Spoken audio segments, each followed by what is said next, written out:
ॐ सहनाववतु सहनौ भुनक्तु सह वीर्यङ्करवावहै तेजस्विनावधीतमस्तु मा विद्विषावहै। ॐ शान्तिः शान्तिः शान्तिः। श्रुतिस्मृतिपुराणानाम् आलयं करुणालयं नमामि भगवत्पादं शङ्करं लोकशङ्करं। शङ्करं शङ्कराचार्यं केशवं बादरायणं सूत्रभाष्यकृतौ वन्दे भगवन्तौ पुनः पुनः। ईश्वरो गुरुरात्मेति मूर्तिभेदविभागिने व्योमवद्व्याप्तदेहाय दक्षिणामूर्तये नमः। सच्चिदानन्दरूपाय विश्वोत्पत्त्यादिहेतवे तापत्रयविनाशाय श्रीकृष्णाय वयं नुमः। यं प्रव्रजन्तमनुपेतमपेतकृत्यं द्वैपायनो विरहकातर आजुहाव पुत्रेति तन्मयतया तरवोऽभिनेन्दुः तं सर्वभूतहृदयं मुनिमानतोऽस्मि। जन्माद्यस्य यतोऽन्वयादितरतः चार्थेष्वभिघ्नस्वराट् तेने ब्रह्महृदाय आदिकवये मुह्यन्ति यत्सूरयः। तेजो वारिमृदां यथा विनिमयो यत्र त्रिसर्गो मृषा धाम्ना स्वेन सदा निरस्तकुहकं सत्यं परं धीमहि।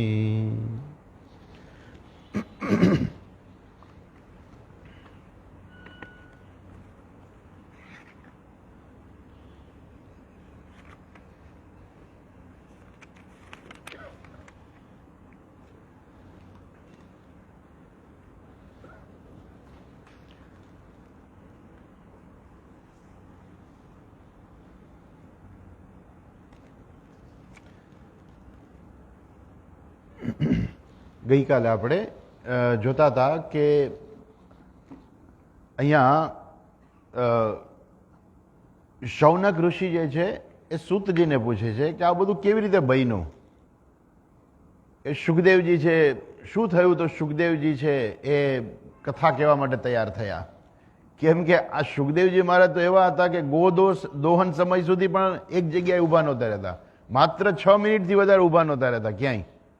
હવે એવા સુખદેવજી આવડું મોટું ભાગવત કહેવા માટે થઈને એને શું થયું તે ભાગવત કહેવા માટે તૈયાર થયા?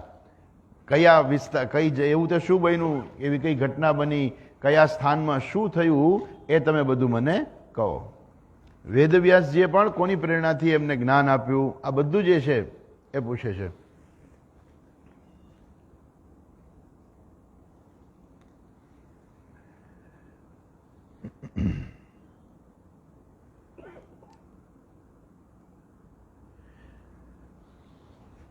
અને 9મા શ્લોકમાં કહે છે, અભિમન્યુસુતમ સૂત પ્રાહુર્ભાગવતોત્તમમ તસ્ય જન્મ મહાશ્ચર્યમ કર્માણિ ચ ગૃહિણીઃ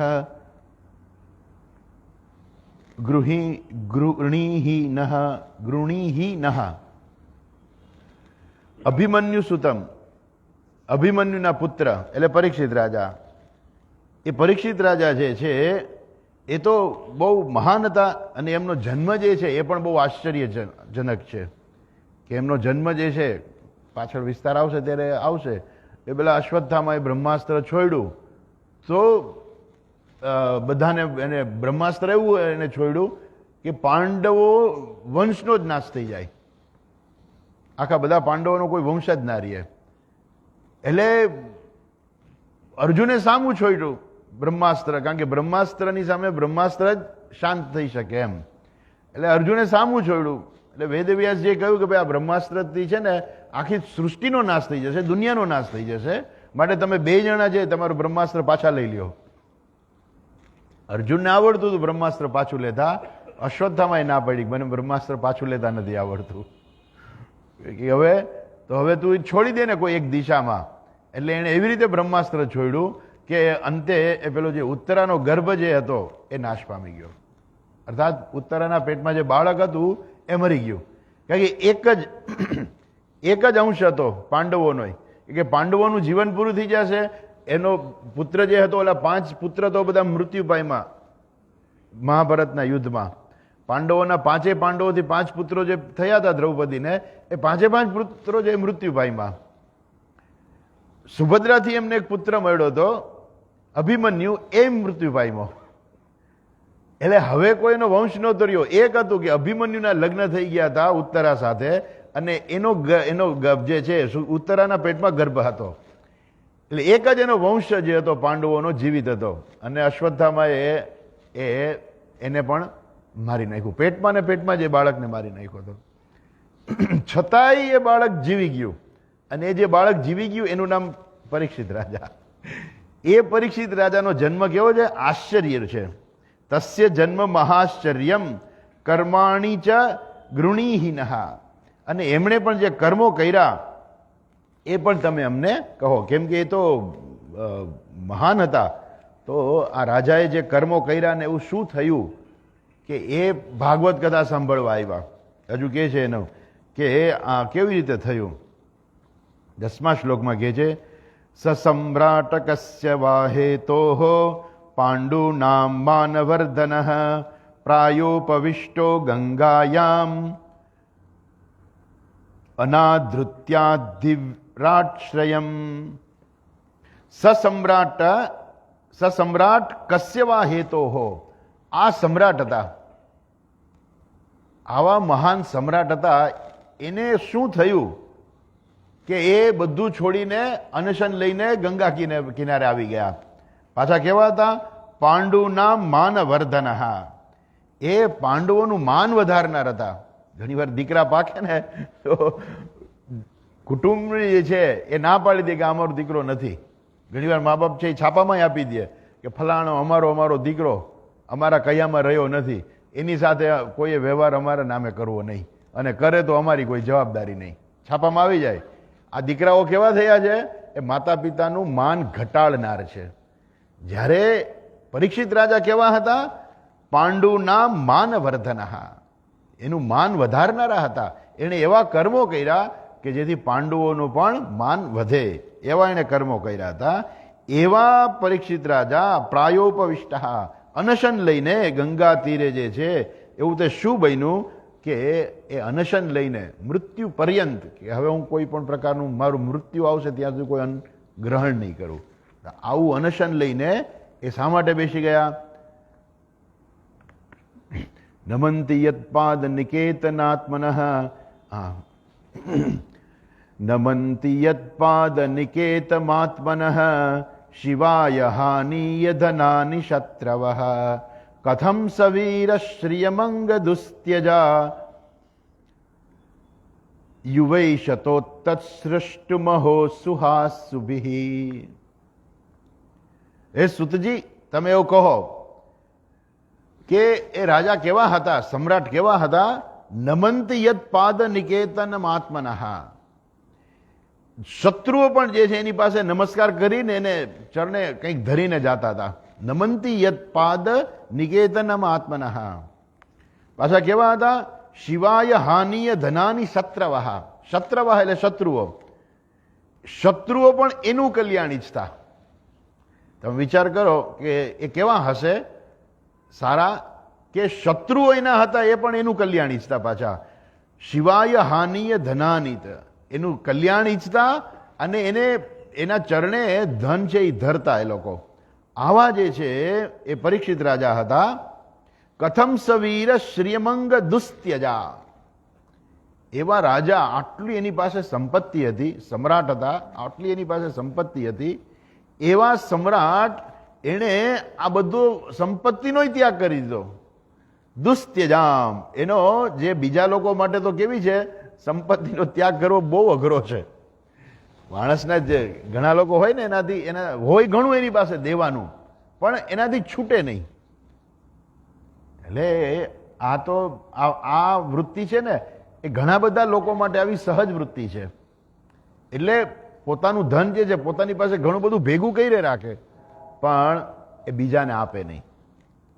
આવા માટે કહ્યું છે શાસ્ત્રની અંદર કે આ જે છે એક માણસ કેવો છે એને આપણે કહીએ કંજૂસ કહીએ, અથવા તો એને કૃપણ કહીએ.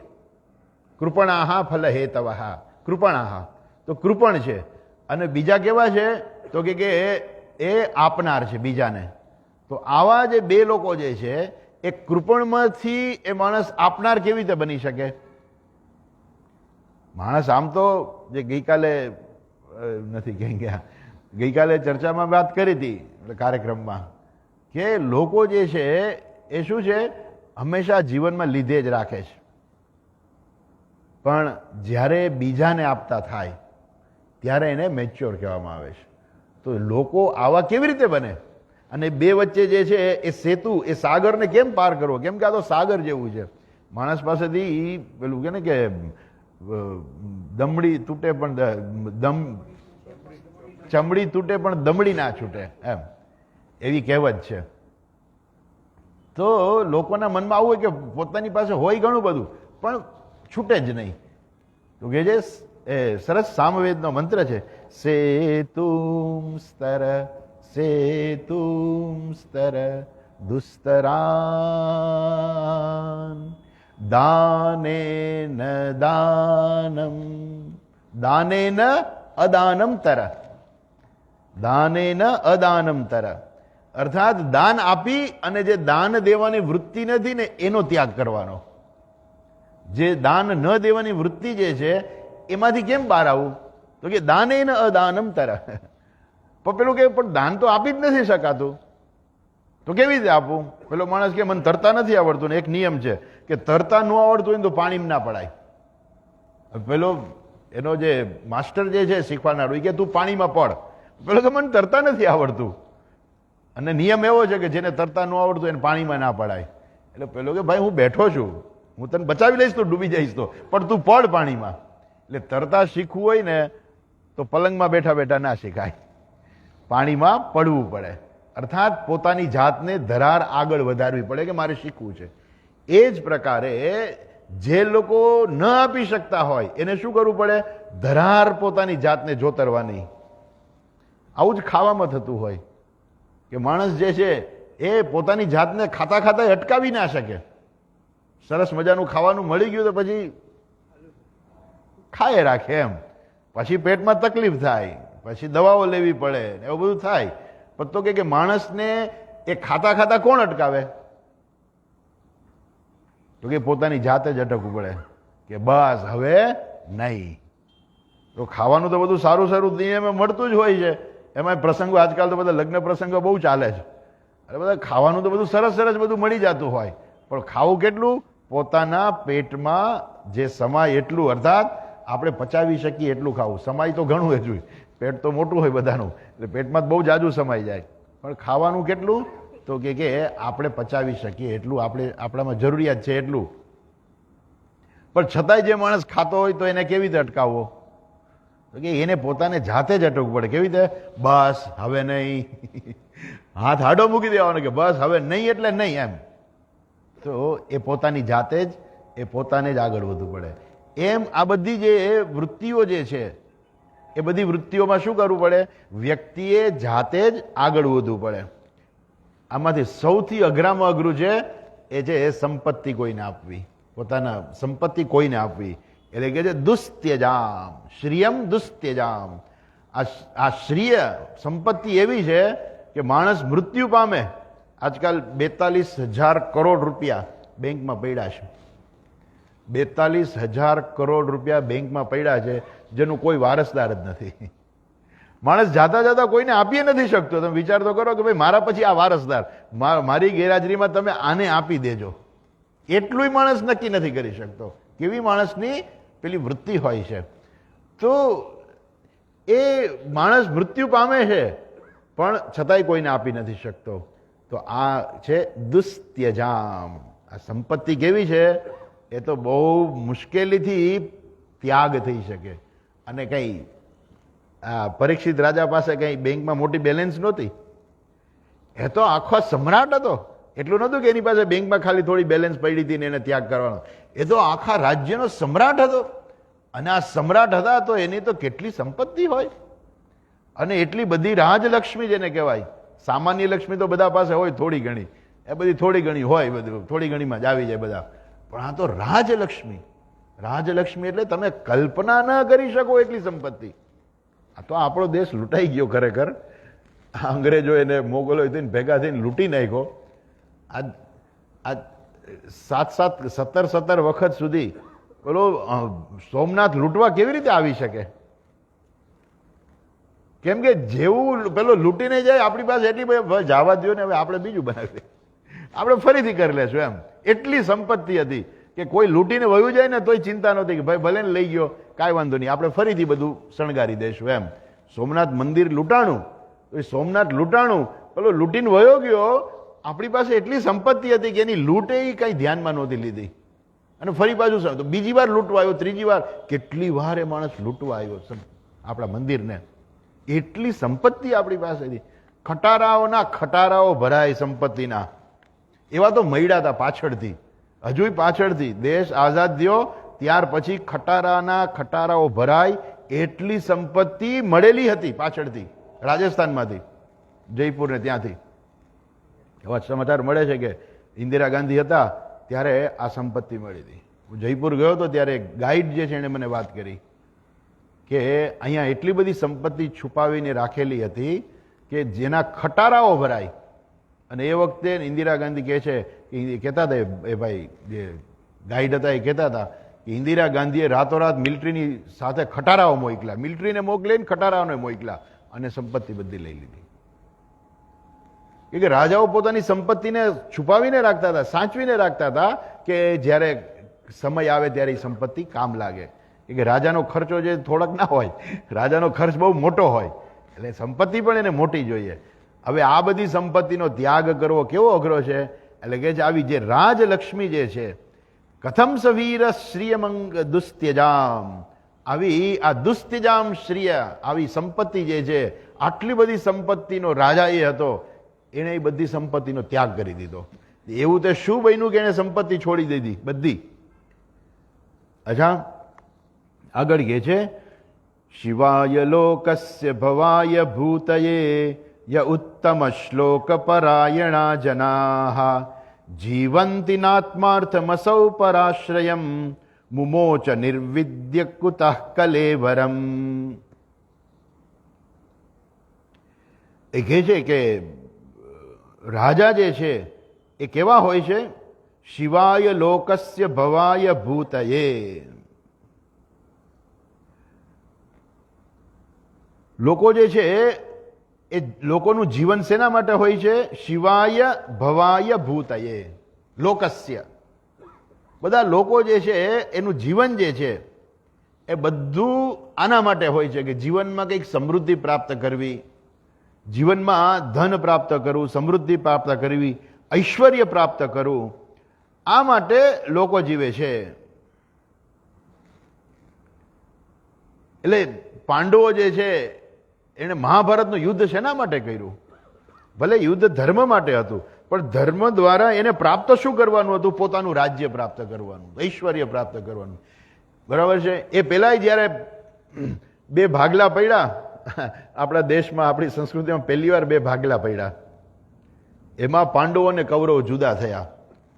કૌરવ અને હસ્તિનાપુરનું રાજ્ય જે હતું એને એ જ, એટલે દુર્યોધન એનો રાજા બને, અને પાંડવોને આપી દીધું એવો પ્રદેશ આપ્યો કે જે સાવ શુષ્ક હતો, જ્યાં ધન ધાન્ય ઉગતું નહોતું, એવો પ્રદેશ એને આપ્યો.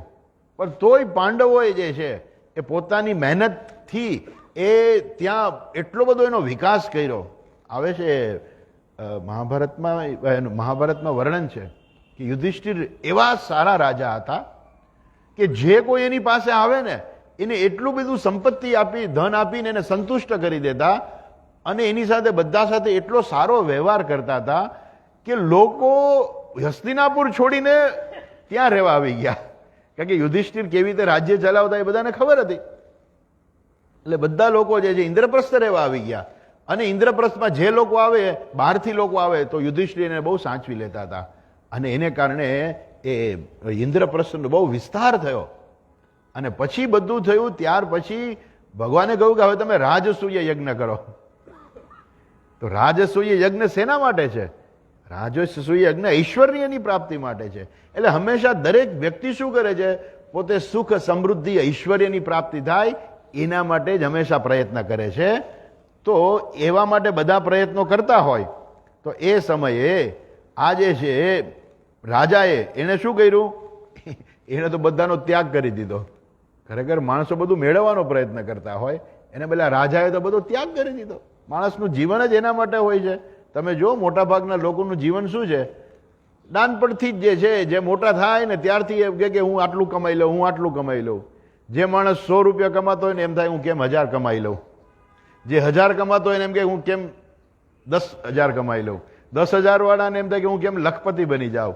લખપતિને જ્યારે લખપતિ થાય ત્યારે એને એમ થાય કે આ તો લાખ રૂપિયા ઓછા કહેવાય, મારી પાસે 10 લાખ રૂપિયા હોવા જોઈએ. એ 10 લાખ થાય તો એમ થાય કે આ 10 લાખ એ કાંઈ નથી, કરોડ હોવા જોઈએ.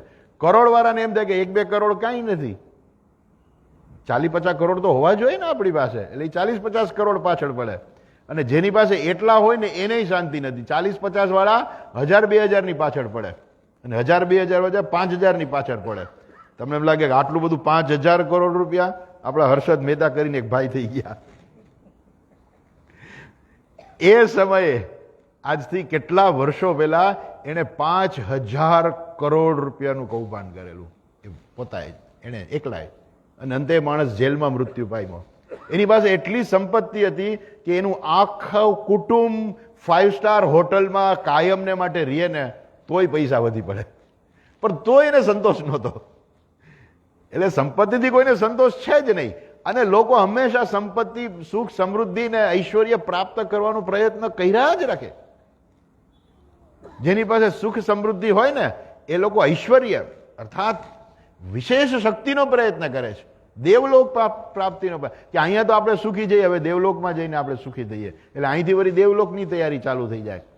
એટલે બધા લોકો ઐશ્વર્ય, સુખ, ઐશ્વર્યને આ બધું પ્રાપ્ત કરવાનો પ્રયત્ન કરતા હોય છે. જ્યારે આ પરીક્ષિત રાજા ઊંધા થયા, એણે શું કર્યું? એ પોતે સમ્રાટ હતા પણ એણે બધાનો રાજલક્ષ્મીનો બધાનો ત્યાગ કરી દીધો અને વિરક્ત થઈ ગયા પોતે. અને આ રાજા જે છે એ તો બધા માટે કંઈક કરતા હોય, પોતાના લોકો માટે પણ રાજાએ તો બધાનો ત્યાગ કરી દીધો. અને શું કામે? એણે મુમોચ નિર્વિદ્ય કુતઃ કલેવરમ, એણે પોતાનું શરીર કેમ છોડી દીધું એ કહો.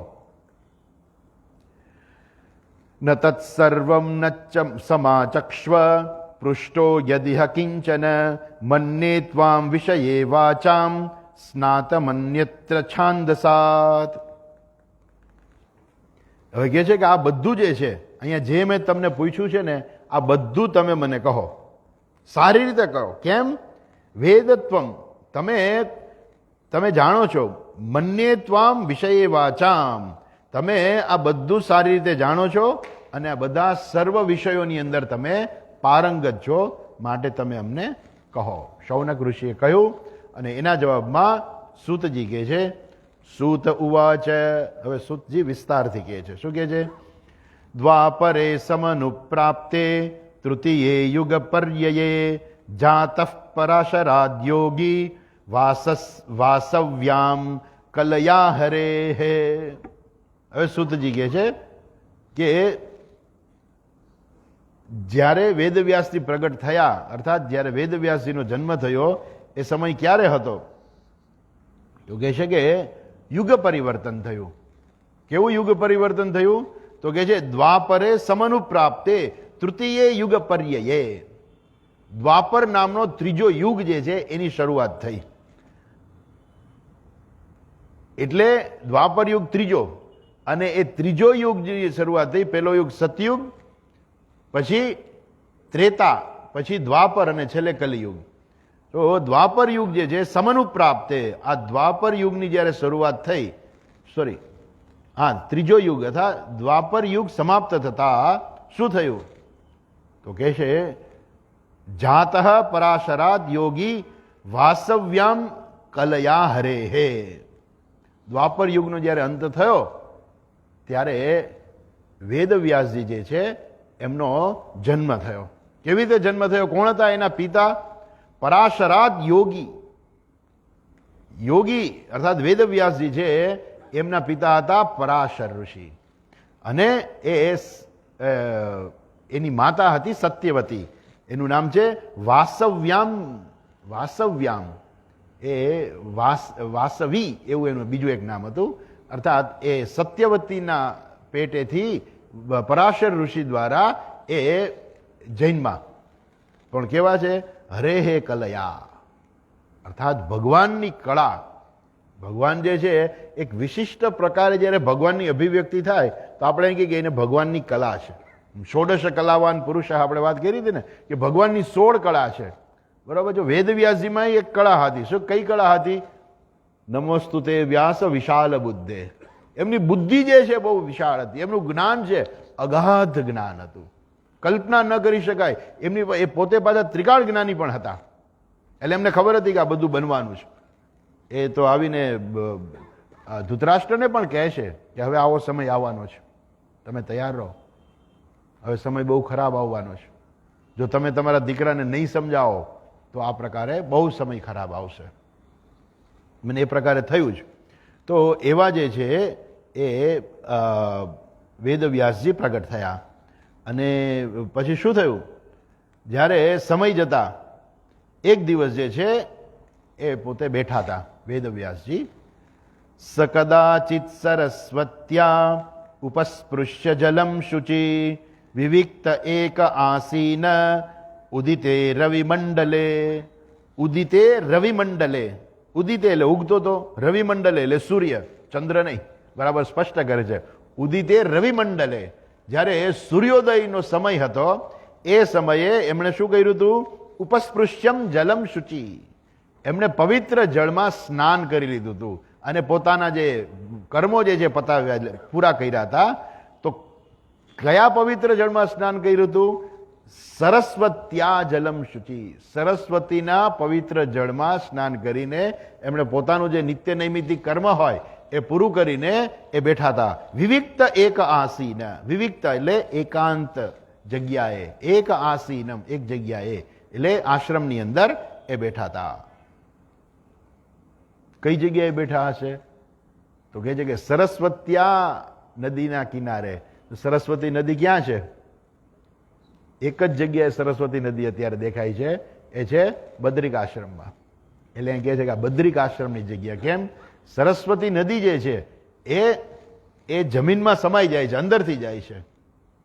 એટલે જ્યારે આપણે એલાહાબાદ જેને કહીએ, હવે તો એનું નામ પ્રયાગ થઈ ગયું. એ જે પ્રયાગ જે છે એ પ્રયાગમાં ત્રણેય નદીઓનો સંગમ છે, ગંગા, યમુના અને સરસ્વતી. પણ સરસ્વતી ઉપર નથી, સરસ્વતી નીચે છે. એટલે સરસ્વતીનો પ્રવાહ જે છે કોઈ જોઈ નથી શકતું, એ જમીનની અંદર છે. એનો એક પ્રવાહ જે છે એ પ્રયાગ જાય છે અને એમાંથી એક બીજો ફાંટો પડે છે, એ કચ્છમાં નીકળે છે. એટલે વૈજ્ઞાનિકોએ સેટેલાઇટથી પિક્ચર પાડીને પણ એ સરસ્વતી નદીનો ફાંટો એ લોકોએ શોધી કાઢ્યો અને એમાં એ લોકોએ બોરિંગ કરી અને અંદરથી એકદમ મીઠું પાણી કાઢ્યું. તમે જો જમીનમાંથી જે પાણી આવે ને એ અત્યંત ક્ષારવાળું આવે અને જેમ તમે ઊંડા જાઓ એમ વધુ ને વધુ ક્ષાર આવવા માંડે. પણ અહીંયા એકદમ મીઠું પાણી.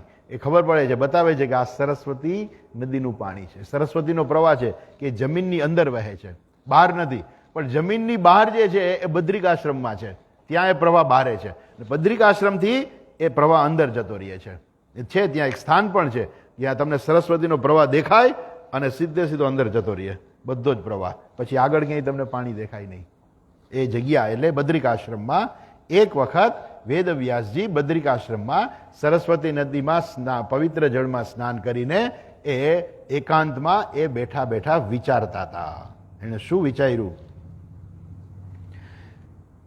પરાવરગ્નસ્સ ઋષિ કાલે નાવ્યક્ત રંહસા યુગધર્મ વ્યતિકરમ પ્રાપ્તમ ભુવિ યુગે યુગે.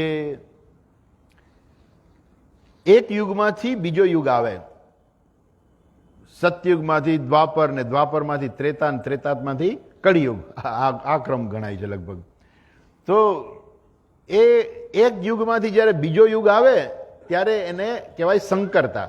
જ્યારે એની સમય આવે, જ્યારે બે યુગની જ્યારે જોડનાનો સમય આવે ત્યારે એ સમય કેવો આવે છે, તે એ સમયે લોકો જે છે કેવા થઈ જાય, તો એમાં હ્રાસ થવા માંડે, બુદ્ધિનો હ્રાસ થાય, શરીરનો હ્રાસ થાય, બધું કહે છે. એ કહે છે કે પરાવરજ્ઞ સ ઋષિ, પર અવરજ્ઞ એટલે કહેવાય પરાવરજ્ઞ. જ્ઞ એટલે જાણવું, પર અવર એટલે જે આ લોકને, આ દુનિયાને કે આ અહીંના બધું જ જ્ઞાન છે, અને અપર, પર એટલે પરનું જ્ઞાન છે, ને અપર એટલે અહીંનું જ્ઞાન છે, જેની પાસે બધું જ જ્ઞાન હતું, અર્થાત ભૂત અને ભવિષ્યનું બધું જ્ઞાન હતું. ભવિષ્યમાં શું થશે એની એને ખબર હતી, અને ભૂતકાળમાં શું થઈ ગયું એની પણ ખબર હતી. પરાવરજ્ઞ સ ઋષિ કાલેન વ્યક્તરમ હસા. આ કાળનો વેગ જે છે કોઈ એને રોકી નથી શકતું. કાળના વેગને કોઈ નથી. બધા આપણે એમ જ લાગે કે આપણે તો હમણાં નાના હતા પણ મોટા થઈ ગયા અને સમય પસાર થઈ ગયો. કાળના વેગને કોઈ રોકી નથી શકતું. અને શું થાય છે, એમાં એક યુગમાંથી પછી બીજો યુગ આવે છે. યુગ ધર્મ વ્યતિકરમ પ્રાપ્તમ ભુવિ યુગે યુગે. એટલે એક યુગમાંથી બીજો યુગ પછી આવે જ છે. એમ અહીંયા હવે એક યુગમાંથી બીજા યુગનો પરિવર્તન આવવાનું છે. અને પરિવર્તન આવેલે શું થાય, બધો ધીમે ધીમે એ હ્રાસ થાય છે. જો શેનો હ્રાસ થાય છે ને બધું કહે છે કે લોકો કેવા બની જશે યુગમાં, કલિયુગમાં લોકો કેવા બની જશે, તો કહે છે ભૌતિકાનામ ચ ભાવાનામ હ્રાસમ ચ તત્કૃતમ અશ્રદ્ધાનંતી સત્વાન, અશ્રદ્ધાનંતી સત્વાન દુર્મેધાન હૃષિતાયુષ. ભૌતિકાનામ જ ભાવાનામ એટલે બે અર્થમાં થાય છે. જો બેયને જોડી લઈએ તો ખાલી શરીર થાય. ભૌતિકાનામ ભાવાનામ, ભૌતિક ભાવ અર્થાત સ્થૂળ શરીરો, એટલે આપણા બધાના શરીરો જે સ્થૂળ શરીર કહેવાય. અને બેયને અલગ અલગ કરીએ, ભૌતિકાનામ ભાવાનામ અર્થાત આ ભૌતિક જે આપણને બધું જગત દેખાય છે ને એમાં બધામાં હ્રાસ થઈ જશે. એટલે પેલા જે પાણીની શુદ્ધતા હતી એટલી શુદ્ધતા હવે ન રહી હોય. પેલા જે આપણે શાકભાજી જે આપણે ખાતા અને એના દ્વારા આપણને જે વિટામિન્સ મળતા એમાં હવે ધીમે ધીમે હ્રાસ થઈ જાય. આ બધું શું છે, આ ભૌતિક વસ્તુનો બધો હ્રાસ થઈ જાય છે ધીમે ધીમે. પેલા જેટલું સોનું ઉપલબ્ધ હતું એ સોનું હવે એટલું ઉપલબ્ધ ન થાય. પેલા વાતાવરણમાં જેટલી શુદ્ધિ હતી, વાતાવરણની શુદ્ધિ, એ એટલી શુદ્ધિ ના રહે. એટલે આ બધા જે ભાવો, ભૌતિકાનામ ભાવાનામ, અને શરીરો જે છે એ બધામાં શું થઈ જશે, બધાની શક્તિ હ્રાસમ ચ તત્કૃતમ. આ યુગ એવો છે એ શું કરી નાખે છે, શક્તિનો હ્રાસ કરી નાખે છે. આજકાલ તો હવે એટલી હદ થઈ ગઈ છે કે આપણે બહુ સહજતાથી પ્લાસ્ટિક વાપરીએ છીએ. હમણાં વૈજ્ઞાનિકોએ સંશોધન કર્યું કે આ પ્લાસ્ટિકના કણો જે છે એ આપણા શરીરમાં આવી ગયા છે. પ્લાસ્ટિક એવું છે કે વર્ષો સુધી પૃથ્વીના જમીનની અંદર પણ મિક્સ નથી થતું, એ પડ્યું રહે છે પ્લાસ્ટિક. એટલે પ્લાસ્ટિક જે છે એ એટલું બધું આ વાતાવરણ અને પૃથ્વીને ખરાબ કરે છે. દરિયામાં જે લોકોએ પ્લાસ્ટિક કંઈ નાખી દીધું હોય તો એ પાણીમાં જ એમને એમ જ પડ્યું રહે છે. અને દરિયાના જીવો જે છે એને કંઈ ખબર પડતી નથી, એ ખાઈ જાય છે અને એ મરી જાય છે. એવી રીતે પ્લાસ્ટિકનો વપરાશ આપણે એટલો બધો કરી દઈએ છીએ કે એ ચારે બાજુ પ્લાસ્ટિક, અને એને કારણે જમીનની અંદર પણ પ્લાસ્ટિક આવી ગયું છે. આપણા શરીરમાં પણ પ્લાસ્ટિક આવી ગયું છે. મિની જેને કહેવાય નેનો, પ્લાસ્ટિકના નેનો કણ જે છે એ આપણા શરીરની અંદર આવી જાય છે. આપણે બહુ આરામથી પ્લાસ્ટિકની બોટલમાં પાણી પીતા હોય છે, પણ એ પ્લાસ્ટિકની બોટલમાં રાખેલું પાણી જે છે એમાં પ્લાસ્ટિકના કણો આવી જાય છે અને આપણા શરીરમાં જાય છે, કે જે કોઈ દિવસ શરીરમાં પચવાના નથી. આપણા શરીરને નથી, એ તો શક્તિવર્ધક. આપણે એમ કહીએ ને કે ભાઈ આપણે પાણી જે છે તો તમે તાંબાના વાસણમાં રાખો, તાંબાના લોટામાં પાણી ભરી રાખો ને સવારે પાણી પીઓ તાંબામાં, પણ ક્યાંય એવું સાંભળ્યું કે પ્લાસ્ટિકમાં પાણી ભરી રાખો ને સવારે પીઓ? નહીં, આવું નથી. પણ પ્લાસ્ટિકનો વપરાશ એટલો બધો થઈ ગયો છે, એમાંય એ પ્લાસ્ટિક જ્યારે ગરમ થાય અને જો એમાં કંઈ લિક્વિડ હોય તો ખૂબ જ પ્લાસ્ટિકના કણો એમાં જતા રહે છે. એટલે ક્યારેય ગરમ પ્લાસ્ટિકના કપમાં કોઈ દી ચા ના પીવી, કારણ કે આ સૌથી વધારે પ્લાસ્ટિકનો ઉપયોગ છે કે ગરમ પ્લાસ્ટિકના કપમાં ચા પીવી. લોકો બહુ સહજતાથી વાપરે છે. એટલે હવે ધીમે ધીમે એની પર બાન આવી ગયો છે. એ પાતળું પ્લાસ્ટિક જે સરકારે પણ એની પર બાન મૂકી દીધો છે, પણ બહુ સસ્તું મળે ને એટલે લોકો એનો દુરુપયોગ કરવાના જ છે. ભલે ને બાન આવ્યો હોય તોય લોકો વાપરે જ છે, આરામથી વાપરે છે. એ પ્લાસ્ટિક જે છે એ શું કરે છે? આ બધું રાસ કરે છે. એટલે આ યુગ જ એવો છે કે આમાં દરેક વસ્તુનો ધીમે ધીમે રાસ થતો જાય છે. અને આ ભૌતિકાનામ ભાવાનામ શક્તિમ રાસમ, માણસની શક્તિ છે એ પણ ધીમે ધીમે ઓછી થઈ જાય છે. તમે વિચાર કરો, પહેલાના જમાનાની અંદર લોકોમાં કેવી શક્તિ હતી, લોકો કેવા શક્તિશાળી હતા. અને આજકાલ તમે જુઓ કોઈનામાં કઈ શક્તિ રહી જ નથી ને. બધા એ બધી વર્ણન આવે એ તો મહાભારતની અંદર બધું સમાપ્ત થઈ ગયું. એટલે ભગવાને ઘણો પ્રયત્ન કર્યો કે મહાભારતનું યુદ્ધ રોકાય તો, પણ ભગવાનને ખબર હતી કે હું પ્રયત્ન કરીશ પણ એ મારો પ્રયત્ન પણ એ નહીં ચાલે એમાં. કેમ?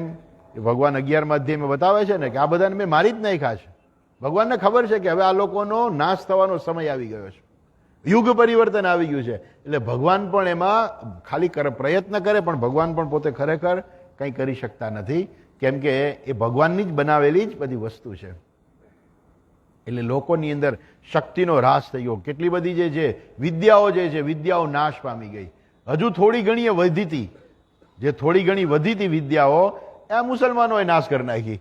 આપણા બધા આ બધી જો પેલી વિદ્યાપીઠો જે છે તક્ષશિલાને એને બાળી નાખી. 2 મહિના સુધી તો એ સળગતી રહી. એટલા લાખો પુસ્તકો એની અંદર હતા અને બધા હસ્તલિખિત પ્રત હતી. પેલાના જમાનામાં પ્રિન્ટિંગ પ્રેસ નહોતા. આ બધી હસ્તલિખિત પ્રત એ લાઇબ્રેરીમાં ત્યાં સચવાયેલી હતી. એ બધો ખલાસ કરી નાખ્યો. હજારો પુસ્તકો, લાખો પુસ્તકો આપણા જે હસ્તલિખિત હતા એની અંદર બધી વિદ્યાઓ જે છે એ કેવી રીતે પ્રાપ્ત થઈ શકે, એના માટે શું કરવું જોઈએ, એ બધું એમાં કેટલું બધું એની અંદર ભરેલું હતું, જ્ઞાન ભરેલું હતું, ખલાસ થઈ ગયું. એટલે ધીમે ધીમે શું થાય? આ બધો રાસ થાય છે. શક્તિ રાસમ ચ તત્કૃતમ. હવે એ શું કહે છે ને, લોકો પણ કેવા થઈ જશે? અશ્રદ્ધાનાન. લોકો જે શ્રદ્ધા રહિતના થઈ જશે. લોકોને શાસ્ત્રમાં શ્રદ્ધા નહીં રહે, લોકોને ભગવાનમાં શ્રદ્ધા નહીં રહે, લોકોને સાધુ સંતોમાં શ્રદ્ધા નહીં રહે. આ પ્રકારે અશ્રદ્ધાના નિસત્વાત, એ લોકોનું સત્વ જે છે એ સત્વ જતું રહે છે શરીરમાંથી.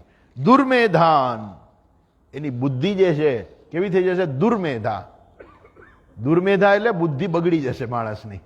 એટલે એને ખોટું કેમ કરવું એ બધું બહુ સરળતાથી કરી શકશે. અને એને જરા એના હૃદયમાં એમ થાય કે આવું ખોટું હું ક્યાં કરું છું, એ આરામથી કરી નાખે. એટલે એ જ આ કલિયુગનો આ જ પ્રભાવ છે.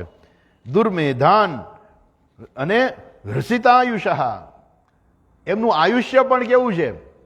એનો રાસ થઈ જાય. મહાભારતની અંદર વર્ણન છે કે ભીષ્મ પિતામહ જ્યારે યુદ્ધ કરવા આવ્યા ત્યારે એણે કહેલું કે હું રોજ 10,000, ઓછામાં ઓછા 10,000 યોદ્ધાઓને મારીશ. એ અતિરથી હતા, અને અતિરથી જે હોય એ 10,000 કરતા વધારે યોદ્ધા સામે એકલા લડી શકે એવી એનામાં શક્તિ હતી. અને કેવા? 150 વર્ષની ઉંમરે. ભીષ્મ પિતામહની ઉંમર 150 વર્ષની હતી એ સમયે. 150 વર્ષની ઉંમરે એ શું કહે છે કે મને કોઈ મારી નહીં શકે અને હું રોજ 10,000 યોદ્ધાઓને મારીશ. કોઈની તાકાત નહોતી કે ભીષ્મ પિતામહને મારી શકે. એટલે એને એક તો એને ઈચ્છા મૃત્યુનું વરદાન હતું, પણ છતાંય કોઈનામાં તાકાત નહોતી કે ભીષ્મ પિતામહને કોઈ કંઈ કરી શકે. હા, પણ છતાંય ભીષ્મ પિતામહ કહે છે કે મારા કરતા અર્જુન જરાક ચડે એવો છે, કેમ કે એ વૃદ્ધ નથી હજુ થયો. એ વખતે એની ઉંમરે 70 વર્ષની તો હશે અર્જુનની, ભલે એનું અડધું હશે આયુષ્ય, 70 વર્ષ હશે, પણ 70 તો હશે ને, કેમ કે એના દીકરાના લગ્ન થઈ ગયા હતા. એટલે એની ઉંમરે હશે. તો અર્જુનનો પુત્ર અભિમન્યુ, અને એ અભિમન્યુના લગ્ન ઉત્તરા સાથે થઈ ગયા હતા. એટલે એની ઉંમર પણ કેવડી હશે અર્જુનની? આપણે કદાચ કલ્પના કરીએ કે અર્જુનની ઉંમર 60-70 વર્ષની હોય, તો 70 વર્ષની ઉંમરે પણ અર્જુનમાં એવી કેપેસિટી હતી કે એ પણ કોઈનાથી હારી નહીં. એ કોઈ દિવસ અર્જુન હારતો નહોતો. એને કોઈ દિવસ મોઢું જ નહોતું જોયું. હારનું કોઈ દી મોઢું જ નહોતું જોયું. કોઈ દી અર્જુન હાર્યો જ નહોતો. આવા ભીષ્મ પિતામહ, આવા અર્જુન, આ બધા મહાશક્તિશાળી બધા યોદ્ધાઓ હતા. દુર્યોધન કઈ ઓછો ઉતરે એવો નહોતો. હા, દુર્યોધન પણ એવો શક્તિશાળી હતો. તો ધીમે ધીમે હવે આ યુગ પરિવર્તન થતા શું થશે? આ બધી શક્તિઓનો હ્રાસ થઈ જશે. લોકોનું આયુષ્ય ઓછું થઈ જશે. જે સરળતાથી 150 વર્ષ ભીષ્મ પિતામહ જીવતા, તો બીજા બધા લાંબુ જીવન જીવતા હતા. 70 વર્ષ પછી 30 વર્ષ સુધી તો આ લોકોએ રાજ્ય કર્યું. યુદ્ધ પછી, મહાભારતના યુદ્ધ પૂરું થયા પછી 30 વર્ષ સુધી એ લોકોએ રાજ્ય કર્યું. અને ત્યાર પછી રાજ્યનો કારભાર જે છે એ પરીક્ષિતને સોંપીને પછી જાય છે. તો આ પ્રકારે આયુષ્ય પહેલાના જમાનામાં ખૂબ લાંબુ હતું. હવે આ કળિયુગની અંદર લોકોનું આયુષ્ય પણ ઓછું થઈ જશે. લોકો કેવા થઈ જશે? દુર્ભગાંશ જનાન વીક્ષ્ય મુનિર્દિવ્યેન ચક્ષુષા સર્વવર્ણાશ્રમાણામ યત દધ્યો હિતમ અમોઘદૃક. અમોઘદૃક, અમોઘદૃક એટલે એને બહુ ઊંડો વિચાર કરીને, આગળનું વિચાર કરીને અમોઘદૃક. અર્થાત આવા જે છે દુર્ભગાંશ જનાન વીક્ષ્ય, મનુષ્યો જે છે એ બધા આવા થઈ જશે. દુર્ભગ અર્થાત દુર્ભાગી, આ બધા દુર્ભાગી થઈ જશે. દુર્ભગાન જનાન વીક્ષ્ય મુનિ દિવ્યેન ચક્ષુષા.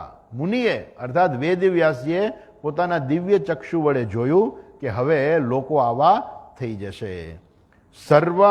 સર્વ વર્ણાશ્રમાનામ.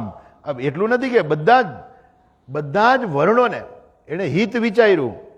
હિતમ, એણે બધાનું હિત વિચાર્યું કે મારે કંઈક કરવું છે, પણ કોના માટે કરવું છે? સર્વાશ્રમ વર્ણાનામ. બધા જ વર્ણોનું હિત જે છે, જે હોય એવું હિત એમણે વિચાર્યું કે મારે શું કરવું જોઈએ. એટલા માટે થઈને સૌથી પહેલું કામ એણે શું કર્યું? એ કહે છે, જો ચાતુર્હોત્રમ કર્મ શુદ્ધમ પ્રજાનામ વીક્ષ્ય વૈદિકમ વ્યદધાત યજ્ઞ સંતત્યૈ વેદમેકમ ચતુર્વિધમ. એકમ વેદમ ચતુર્વિધમ. એક વેદના એને 4 વિભાગ કરી દીધા. ચતુર્હોત્રમ કર્મ શુદ્ધમ. એ શેના માટે કર્યું? કર્મ જે છે એ શુદ્ધિ માટે છે. દરેક વ્યક્તિ જે છે પોતે વૈદિક કર્મ કરે, પણ શેના માટે છે? એ પોતાની આત્મશુદ્ધિ માટે છે. અચ્છા, એ જોઈને એણે શું કર્યું કે હવે સમય આવી ગયો છે એવો કે લોકોની મેધા જે ઓછી થઈ જશે, એટલે એમણે વેદના 4 વિભાગ કર્યા કે જેથી બધાય જે છે એક એક વિભાગ તો સંભાળે. અમુક પ્રકારના જે મંત્રો હતા એનો એક વિભાગ કર્યો, અમુક પ્રકારના મંત્રો હતા એનો બીજો વિભાગ કર્યો, અમુક પ્રકારના મંત્રો હતો એનો ત્રીજો, અને અમુક પ્રકારના મંત્રો હતો એનો ચોથો વિભાગ કર્યો. તમે જો આપણો અહીંનો કૃષ્ણ યજુર્વેદ છે, યજુર્વેદ ખરો પણ પાછો કૃષ્ણ યજુર્વેદ. સાઉથમાં જે છે કૃષ્ણ યજુર્વેદ છે. એટલે ત્યાં બધા જે છે એ લોકો હજુ થોડું ઘણું જાળવી રાખ્યું છે. એટલે સસ્વર એ લોકો પાઠ કરતા હોય છે. બહુ સરસ સ્વરથી એ પાઠ થતો હોય છે. જ્યારે સામવેદ જે છે ગીતિ પ્રધાન છે. હા હુ હા હુ હા હુ, આવું બધું એમાં આવે. એ ગાવાનું હોય, એમાં એના મંત્રો બધા બહુ લાંબુ ગાવાનું હોય. તો એ ગીતિ પ્રધાન છે. અને અથર્વવેદ જે છે એની અંદર એવા મંત્રો જે છે કે જે બધા જે છે દુશ્મનોનો નાશ કરવા માટે ને કંઈક ને કંઈક, જેને કહેવાય ને બ્લેક મેજિકને આપણે બધા કહીએ, એવા બધા મંત્રો જે છે એ બધા મંત્રો એ અથર્વવેદની અંદર છે. તો એના 4 વિભાગ કર્યા અને દેશની અંદર 4 પ્રકાર એ લોકોને આપ્યા કે તમે આ વેદનો સ્વીકાર કરો. તો કોણે કોણે અને કયા કયા કર્યા, શું કર્યું? તો હજુ પેલા એ કહે છે કે વેદના નામ કહે છે. શું નામ કર્યા? 4 વેદના નામ આપ્યા. ઋક્યજુસ્સામાર્થ વ્યાખ્યા વેદાશ્ચત્વાર ઉદ્ધૃતા ઇતિહાસ પુરાણંચ પંચમો વેદ ઉચ્યતે. ઋક યજુસ સામ અથર્વાખ્યા આ નામ આપ્યા. એકનું નામ ઋક આપ્યું, બીજાનું નામ યજુર આપ્યું, ત્રીજાનું નામ સામ અને ચોથાનું નામ આપ્યું અથર્વ. ઋક યજુસ સામ અથર્વાખ્યા આ 4 પ્રકારના એને નામ આપ્યા. વેદાશ્ચત્વરા ઉદ્ધૃતા અને આ પ્રકારે એને વેદને 4 વેદને જુદા કર્યા. અને ઇતિહાસ પુરાણંચ પંચમો વેદ ઉચ્યતે. ઇતિહાસ અને પુરાણને 5મો વેદ કહેવામાં આવે છે. આગળ કહે છે તત્રર્ગ વેદધર પૈલઃ સામગો જૈમિનિઃ કવિઃ વૈશંપાયન એવૈકઃ નિષ્ણાતો યજુષામુત. એમાં તત્ર ઋગ્વેદ ધરઃ પૈલઃ, પૈલ નામના ઋષિને એમણે સૌથી પહેલા વહેલા ઋગ્વેદ આપ્યો. અચ્છા, પછી કે છે સામગઃ જૈમિની કવિ, અને સામવેદ જે છે જૈમિની ઋષિને આપ્યો. અચ્છા, આગળ કે છે વૈશંપાયન એવ એકઃ નિષ્ણાંત.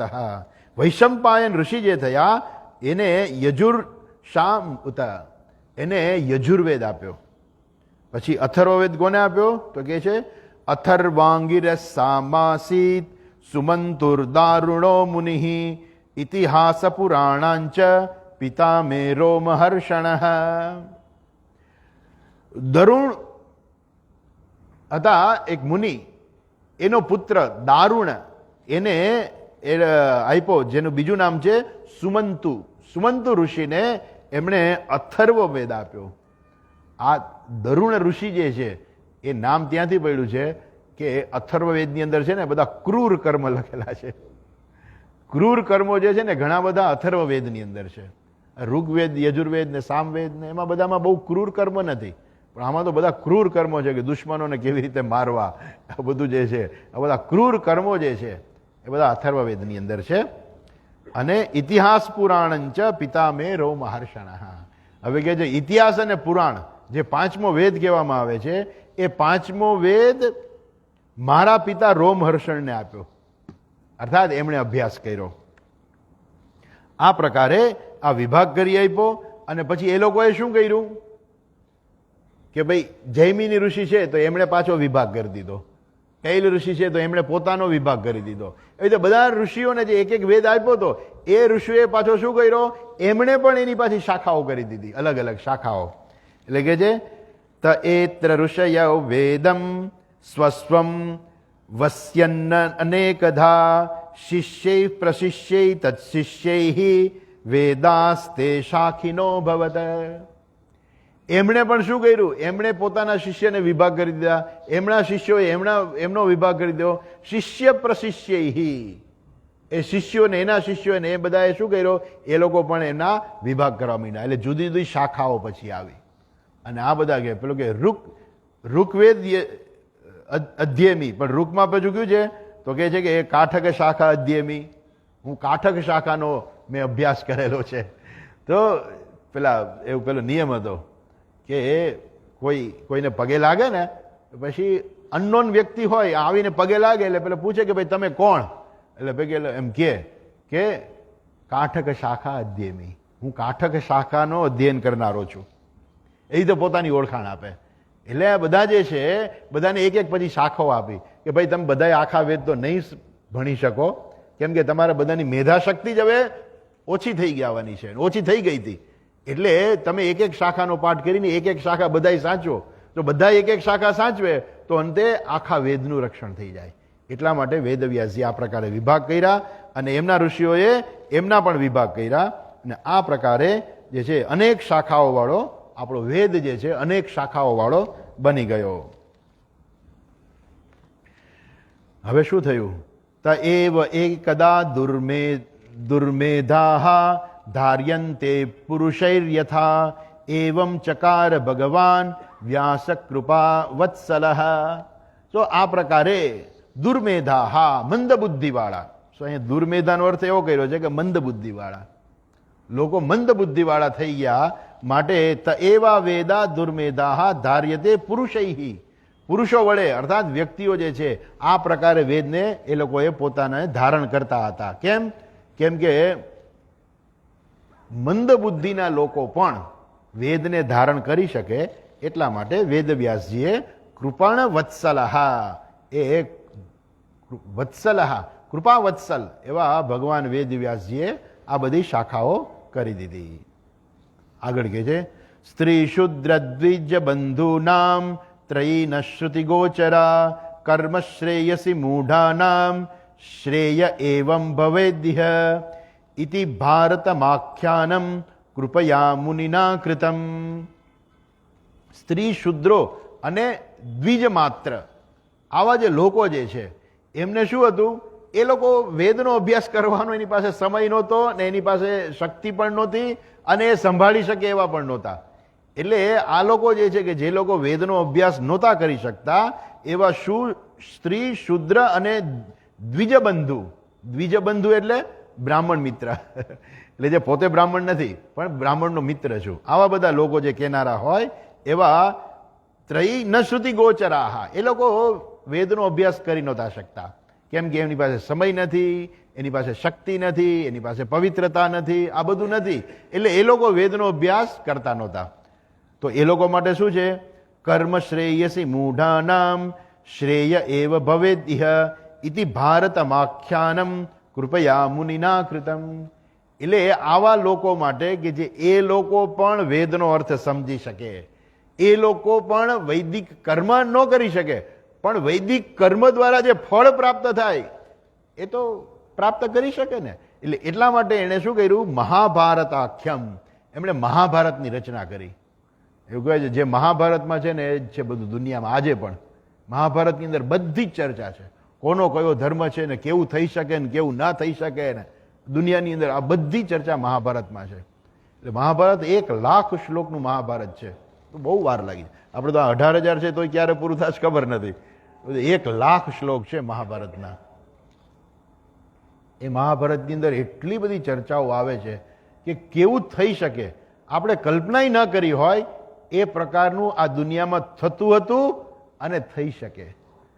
અને ઘણી બધી વસ્તુ એવી છે કે ન થઈ શકે તો શું ના થઈ શકે એ બધી ચર્ચા જે છે, કોનો કયો ધર્મ છે, સ્ત્રીનો ધર્મ શું ને પતિનો ધર્મ શું ને રાજાનો ધર્મ શું ને નાગરિકનો ધર્મ શું ને બધા ધર્મોની વિસ્તારથી ચર્ચા કરેલી છે. કોણે શું કરવું, ભલે ને વેદમાં એવું કહ્યું હોય કે ભાઈ આમણે આવું કરવું, કર્મ કરવું જોઈએ, પણ હવે ભલે વેદ ના બને પણ કર્મ માણસ કરી લે તો કે ભાઈ આમ કામ તમારે કરવાનું છે, તમારે આવી ભાવનાથી કર્મ કરવાનું છે, તો બધા જે છે કર્મ તો કરી શકે.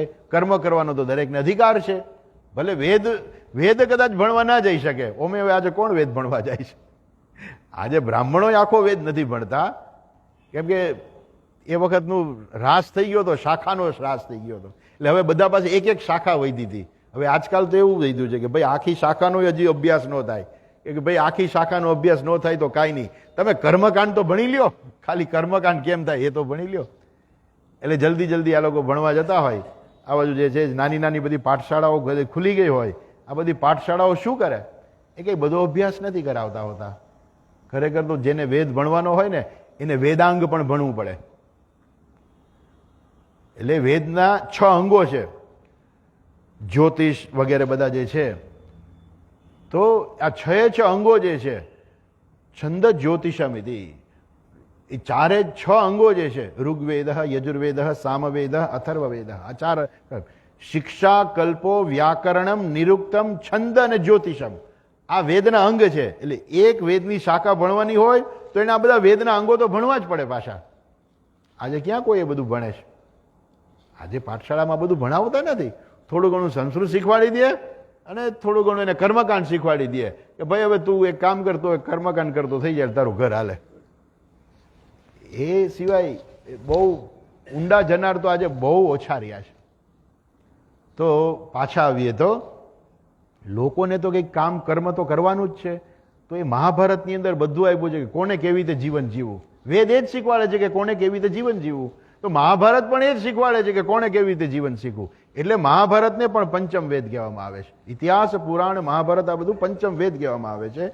અને વેદવ્યાસજીએ મહાભારતની રચના કરી, એના માટે જ કરી રચના. કે જેથી બધા લોકોને પોતાની ફરજ ખબર પડે અને પોતાને કયું કર્મ કરવાનું ને કેવી રીતે કર્મ કરવું એના માટે મહાભારત કર્યું. પણ તો પણ સંતોષ ના થયો. એટલે કે છે એવમ પ્રવૃત્ત તસ્ય સદા ભૂતાનામ શ્રેયસી દ્વિજાહ સર્વાત્મકે નાપી યદા નાતુષ્યદ હૃદયમ તતઃ. મહાભારતનું આ કાર્ય જે છે એને બહુ સરસ રીતે કર્યું અને બધા લોકોના કલ્યાણ માટે કર્યું. બધા લોકોના કલ્યાણ માટે વેદવ્યાસજીએ છે આ મહાભારતનું કાર્ય કર્યું. છતાં પણ શું છે? છતાં પણ ન તુષ્યત હૃદયમ તતઃ. છતાં પણ એમને સંતોષ ના થયો કે હજુ કંઈક ઘટે છે, આમાં હજુ કંઈક કરવાની જરૂરિયાત છે. કર્યું તો ખરું, મહાભારતની રચના કરી, પણ છતાંય જે પરિણામ એને જે મળવું જોઈએ એ પરિણામ નહોતું મળતું. એટલે એ સમાજમાં જોયું કે હજુ મારે કંઈક કરવું જોઈએ કે જેથી લોકોનું કલ્યાણ થાય. એના માટે થઈને એમણે એક 5 મિનિટ વધારે લઈ લઉં તમારી, તો આ અધ્યાય પૂરો થઈ જાય અને આ ચર્ચા પણ પૂરી થઈ જાય. એટલા માટે થઈને એમણે જોયું શું થયું. એમને નાતિ પ્રસીદત હૃદય સરસ્વત્યાસ્તટે શુચો વિતર્કયન વિવિક્તસ્થ ઇદમ પ્રોવાચ ધર્મવિત. ન અતિ પ્રસિદ્ધ હૃદય, જેનું હૃદય છે અત્યંત પ્રસન્ન ના થયું. અને એવા જે છે એમણે સરસ્વત્યા તટે શુચો, સરસ્વતીના પવિત્ર કિનારે એમણે શું કર્યું? કંઈક વિચાર કર્યો બેસીને. વિતર્કયન વિવિક્તસ્થ, એમણે બેસીને વિચાર કર્યો અને મનમાં ને મનમાં બોલ્યા ઇદમ પ્રોવાચ ધર્મવિત. એ ધર્મવિત છે, ધર્મને જાણનાર છે. અને હંમેશા હોય ને સંતોના હૃદય, ઋષિમુનિઓના હૃદય જે કેવા હોય કે સાધુ કોને કહેવાય? પર કાર્ય સાધનોથી ઇતિ સાધુ, જે બીજાનું કાર્ય સાધે, જેને પોતા કરતા બીજાની ચિંતા વધારે થાય, એ સાધુ છે, એ સંત છે, એ ઋષિ છે. જેને બીજાનું કાર્ય, બીજા લોકો કેમ કરીને સુખી થાય, એમ આ વેદવ્યાસજી એવા હતા કે એને સમાજની ચિંતા હતી કે ભાઈ સમાજનું શું થશે, આ સમાજ કેવી રીતે આગળ વધશે, સમાજ કેવી રીતે સુખી થશે, સમાજમાં કેવી રીતે ધર્મ જળવાશે, આ બધી ચિંતા એમને હતી. એ ધર્મવિદ એવા ઇદમ પ્રોવાચ, એમણે મનમાં ને મનમાં પોતે બોલ્યા. શું બોલ્યા? ધૃતવ્રતેન હિ મયા છંદાંસી ગુરવોજ્ઞય માનિતા નિર્વ્યકલિકેન ગૃહીતમ ચાનુશાસનમ. એ કહે છે કે મેં તો બધું બરાબર કર્યું છે. ધૃતવ્રતેન હિ મયા છંદાંસી ગુરવોજ્ઞય, મેં બરાબર જે શાસ્ત્ર પ્રમાણે મેં બરાબર મારા બધા કર્મો ધારણ કર્યા છે, મેં બધા વ્રત કરેલા છે. ધૃત વ્રતેના, મેં વ્રતો ધારણ કરેલા છે, અર્થાત મેં બહુ તપશ્ચર્યા કરેલી છે. અને ગુરવ અગ્નય વેદાંસી છંદાંસી મયા માનિતા, મેં બધાને માન આપ્યું છે, મેં બધાની પૂજા કરી છે, વેદોને માન આપ્યું છે, વેદોની પૂજા કરી છે, વેદ પ્રમાણે મેં જીવન જીવો છું. અગ્નય એટલે અગ્નિની પણ મેં પૂજા કરેલી છે. અને ગુરવ, મેં ગુરુજનોની પણ મેં પૂજા કરેલી છે. આ બધાને મેં ખૂબ માન આપ્યું છે. અને કેવી રીતે? એ પણ નિર્વ્યલિકેન, અર્થાત નિષ્કપટ, મનમાં કંઈ કપટ રાખીને નહીં. એ મનમાં કપટ રાખીને મેં કોઈને માન નથી આપ્યું, બધાને ખરેખર સારી રીતે માન આપ્યું છે. અને એટલું જ નહીં, ગૃહીતમ ચાનુશાસનમ, અને એમણે જે મને કહ્યું એ પ્રમાણે મેં કર્યું છે. અનુશાસનમ, અનુશાસનમ એટલે શું? એ કે પ્રમાણે કરવાનું, દલીલ નહીં. ઘણા લોકોને દલીલ કરવાની ટેવ હોય કે આમ કોઈ કે, ઘરના વડીલો કે તરત જ સામી દલીલ કરે. વડીલે કહ્યું છે એ પ્રમાણે કરવાનું છે. આ બધા નાના લોકોને બહુ શીખવાની જરૂર છે કે વડીલો કે એ પ્રમાણે કરવું જોઈએ. તો તમે એના શાસનમાં કહેવાઓ. અનુશાસનમ, અનુશાસન કહેવાય. અનુશાસન એટલે શું? યોગ્ય રીતે વ્યવહાર કરવો જોઈએ. એ અનુશાસન જે છે એ વિરોધ કર્યા વગર એ કે પ્રમાણે કરવું, એનું નામ અનુશાસન છે. હું હંમેશા અનુશાસનમાં રહેલો છું. અને ભારત વ્યપદેશેન હ્યમ્નાયર્થશ્ચ દર્શિતઃ દૃશ્યતે યત્ર ધર્માદિ સ્ત્રી શુદ્રાદિ વિરપ્યુત. કે મહાભારતના બહાને મહાભારત વ્યપદેશે નહીં, આ મહાભારતના બહાને મેં શું કર્યું છે, મેં બધું જ બતાવી દીધું છે. આ બધા વેદોનો અર્થ જે છે ને એ મેં, ભલે લોકો વેદ ભણી ના શકે પણ વેદનો અર્થ ખબર પડી જાય તો, ભલે ને વેદના મંત્રો ન આવડતા હોય પણ વેદમાં શું કહ્યું છે એ સમજી શકતા હોય તો ઘણું છે. વેદના મંત્રો ન આવડે તો કાંઈ નહીં, પણ માણસ જીવન તો એવું જીવી શકે ને. એ કહે છે કે મેં મહાભારતના બહાને આ વેદનો અર્થ જે છે એ પણ મેં બતાવી દીધો. એટલું જ નહીં, આ બધા લોકોના ધર્મ છે, સ્ત્રીનો ધર્મ શું છે, શુદ્રનો ધર્મ શું છે, ભલે વેદ ન ભણ્યા હોય એ લોકોને, પણ દરેકને મેં ધર્મનો ઉપદેશ આપ્યો છે અને બધાને ધર્મ મેં સમજાવવામાં આવ્યા છે. અથાપી બત મે દૈહ્ય હ્યાત્મા ચૈવાત્મના વિભુઃ અસંપન્ન ઇવ ભાતિ બ્રહ્મવર્ચસ્ય સત્તમઃ. મને આશ્ચર્ય છે કે તોય મને શું થાય છે, અસંપન્ન ઇવ ભાતિ, મને હજુ આમ પૂર્ણતા દેખાતી નથી. પૂર્ણતા દેખાતી એટલે શું, મેં જે કાર્ય કર્યું છે ને એ બરાબર છે, મેં વ્યવસ્થિત કરી દીધું. કોઈ એમ કહે ને કે ભાઈ, આપણે એમ કહે કે ભાઈ અહીંયા કાર્યક્રમ છે બરાબર, તો બહારથી કોઈ લોકો આવતા હોય તો એ જાય ને ત્યારે એને ખબર પડે કે અહીંયા કેટલી બધી વસ્તુ જે છે એ ગોઠવાયેલી છે. ચાલુ કાર્યક્રમ હોય તો લાઇટ ન જાય બરોબર, સ્વિચ બળી ન જાય, ફ્યુઝ બળી ન જાય, લિફ્ટ બરાબર ચાલતી હોય, એસી બરાબર ચાલતું હોય, ખુરશી બધી બરાબર હોય, બધી વ્યવસ્થા હોય. તો એ શું છે, એક જે અહીંના લોકોએ જે શું કર્યું છે, બધું એક વસ્તુ બરાબર વ્યવસ્થિત કરી દીધી છે. એમ વેદવ્યાસજી છે એની ઈચ્છા એવી હતી કે હું બધા લોકો માટે એવું સરસ કરી દઉં કે જેથી બધા લોકો ધર્મને અનુસરે અને એ લોકોને ખબર પણ હોય અને ધર્મનું આચરણ પણ કરે. પણ એને જોયું કે આ મેં કાર્ય કર્યું, મારી કાર્યની પૂર્ણતા મને લાગતી નથી. માટે કિમ વા ભગવતા ધર્મા ન પ્રાયેણ નિરૂપિતા પ્રાયાઃ પરમહંસાનામ તત એવ હ્યચ્યુત પ્રિયાઃ.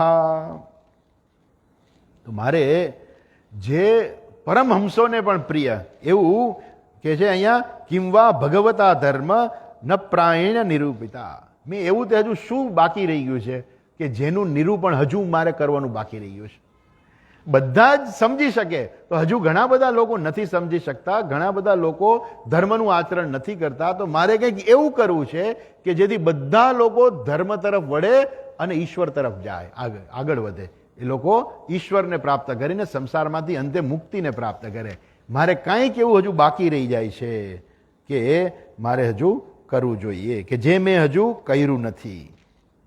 અને આવું વિચારતા હતા ત્યારે એ જ સમયે શું થયું, તસ્યૈવં ખિલ મહાત્માનમ મન્યમાનસ્ય ખિદ્યતઃ કૃષ્ણસ્ય નારદોભ્યાગતાદ આશ્રમમ પ્રાગુદાહૃતમ.